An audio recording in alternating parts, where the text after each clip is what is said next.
Kay here. Today's video is going to be on, do you have what it takes to be a reseller? Yeah, so let's just jump into this video. As always, I have my notes right in front of me, so I am going to be looking down, so sorry about that. And let's just get into this because I want to know if you guys have what it takes to be a reseller. So reselling is one of the hardest jobs in the world for a number of reasons. A big thing that I've noticed about reselling is people think that you don't work. They think that you miraculously have listings listed and we don't know how they got there. And when they sell, they ship themselves.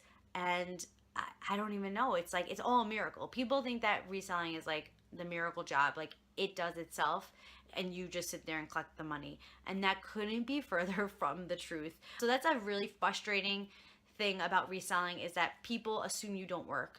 And when you're like, oh, I'm working from home today, they're like, oh, you're off? And it's like, I'm working from home today. Like, I have the listings on eBay. I have to ship the things that sold. I have to answer customer questions. I have to look up the price of things. And let me just stop right there and actually get into what goes into reselling. Instead of just rambling about it, I wrote down everything and I'm just gonna let you know.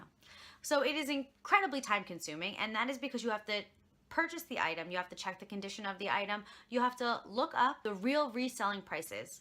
Then you have to see how and where you should list it. Should I list it on Poshmark? Should I list it on eBay? Should I list it on Mercari? Should I list it on Amazon? Then you have to take the photos of the items. Then you have to write the descriptions. And to save your own butt, you have to be very detailed in your descriptions, which means you have to recheck your items. You have to measure your items. You have to get all the information in those listings. Then you have to set the shipping. And when you set the shipping, you should really weigh it, because you should make sure that you're not going to get eaten up by shipping costs.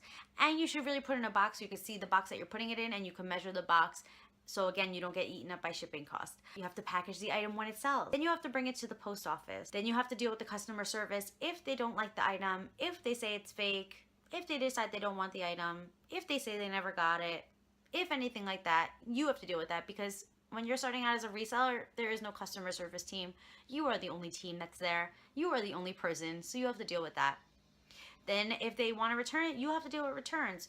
You have to deal with that money coming out of your pocket. Even if it was already spent in your head or already physically spent, you have to figure out a way to get that money back to them.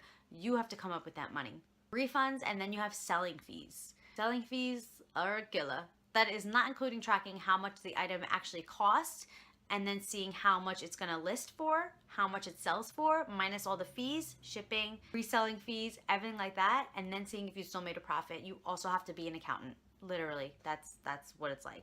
Now I'm gonna get into, if you're selling somebody else's things, if you're selling kind of on a consigning basis, or just trying to like help a family member out, they want you to sell something for them, this is where it gets really sticky. People always think that their item is worth more than what it's actually worth, for two reasons. One, everybody thinks they're a reseller and they go on eBay and they say, oh, it's selling for this price. And it's like, no. It's listed for that price, but did anybody buy it for that price? No. A lot of people just decide to list things on eBay for like $1 million, like VHSs, and they're like, oh, this is worth $1 million. And then everybody's like, this is worth $1 million, but nobody's buying it for $1 million. So then you have to deal with the unrealistic expectations that people have for you to sell their stuff. And then people have sentimental value to their things. They think that their things are worth more because of the memories they have with it, because of how they got it in their possession, a great grandparent or an aunt or somebody, and they think it's worth more because emotionally it's worth more. So then you have to deal with that. And then you have to let them know that there's eBay fees, PayPal fees, Poshmark fees if you're selling there, Mercari fees if you're selling there, Amazon fees if you're selling there. Then there's also your percent, the percentage that you're gonna get. There is so much that goes into all of that. If that doesn't discourage you, I'm going to tell you a little story of what happened to me when I first started consigning in the very beginning. So I used to go to this post office all the time, and I was a regular there. I'm a regular at every post office I go to because I resell a lot. And one of the women behind the counter said to me one day, oh, how do you always have things to ship? And I was like, oh, I resell, I consign, that's what I do. This is when I was solely consigning at the time. And she was like, I have so much stuff at my house and I'd love for you to take a look at it. So I'm like, yeah, absolutely. I was like, the way I do it is, I was very cool about it, because this was somebody I was friendly with. I didn't like come out with like contracts. I wasn't like slamming contracts in her face like, this is the way I do it. I was just kind of nonchalant, like, yeah, absolutely. I'll come by, I'll get the stuff, I'll give you pricing on it. You let me know if you want to list it, if you want me to list it, and then I'll list it for the price that I say it's worth. So I go to her house, and she has everything spread out on like 2 tables of all her stuff. And she went through every single piece and told me where she got it and the story behind it. And it took way too long. And as I'm like listening to her, I'm like wrapping up the things in tissue paper to try to like package these things because now I have to carry it out to my car. And like I just thought this was already going to be done. She could have had inventory of what she wanted, and then I can go home, check out everything, gift pricing, etc. Okay, so after she goes through everything on her table, including things that she got from the Christmas tree shop, I'm not kidding, she literally had things from the Christmas tree shop that she thought were antiques. Okay. So I spent weeks on her stuff, looking up things, trying to find things that some things only had markings on them, and I had to look up the markings to find out what it was, how much it was worth. It took me weeks. And during those weeks, every single day she would text me, "Hi, did you list my stuff? Hi, did you list my stuff? What's your eBay account name? Because I want to see if my stuff is listed. Hi, did you list my stuff?" This wasn't that I wasn't responding to her. I would respond every time, like, "No, not yet. Didn't get pricing to you. No, not yet. Didn't get pricing to you. No, not yet. Didn't get pricing to you." It got so obnoxious that at one point, it was like 2 weeks into it. Now, she gave me 2 tables worth of stuff. There was about 5 boxes, I'm not kidding, of like trinkets that you got at the Christmas tree shop.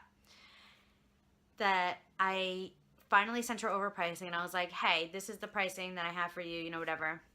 She writes back, "I think your pricing is a little bit off.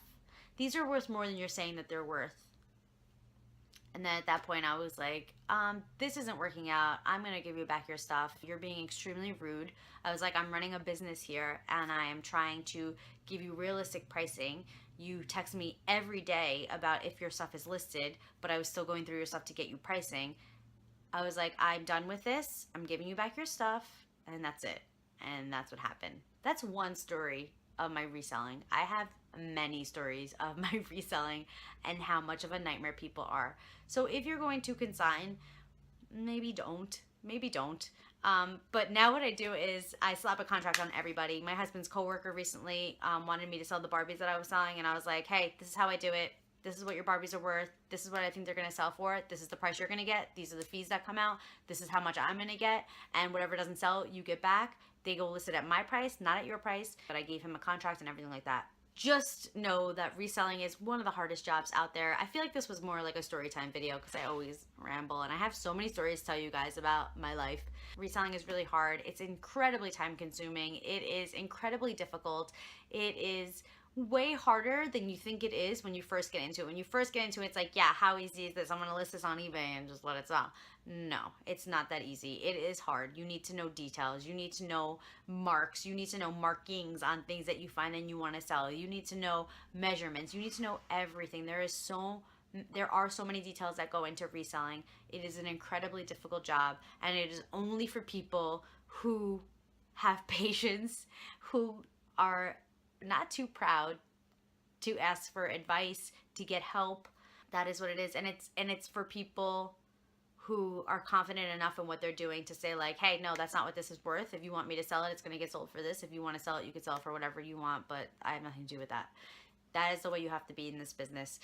So that was just kind of like a little ramble / story time video on what goes into reselling. But I do hope that it helps you guys out. Any of you guys looking to like start a consigning business or start a reselling business or a retail business or anything like that, just know that a lot of work goes into it. Do your research, do your homework before you decide to take the plunge and go into this, because it is not a walk in the park. It is not easy. It is rewarding and it is fun and it is interesting and it is different every day, but it is not something that's like, yeah, no, piece of cake. This is my default. I'm just gonna be a reseller if all else fails. Like, no.